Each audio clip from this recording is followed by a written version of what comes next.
ఈ పిలుపులు ఎందుకులే కాని నా కొడుకేడి?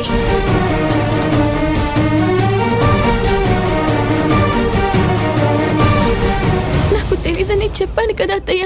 అది అప్పటి మాట. ఇప్పుడు మళ్ళీ అడుగుతున్నాను, నా కొడుకుని ఎక్కడ దాచావో చెప్పు. నాకేం తెలీదని చెప్తున్నాను కదా. ఇది అబద్ధమని మాకు తెలుసు.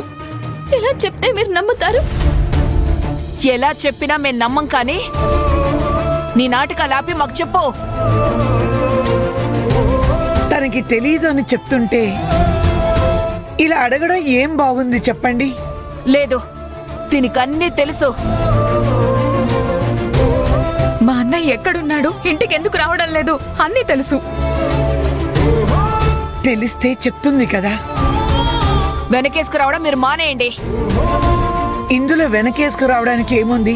తనకి తెలియదని ఇంత గట్టిగా చెప్తుంది కదా, నమ్మండి. నమ్మవండి. నమ్మిన నాళ్ళు నమ్మాం. ఇప్పుడు మాకు నమ్మకం పోయింది.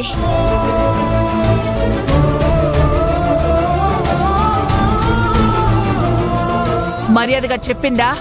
అశ్విన్ ఇంటికి పంపించిందా? సరే సరే, లేకపోతే ఇది చాలా దూరం వెళ్తుంది.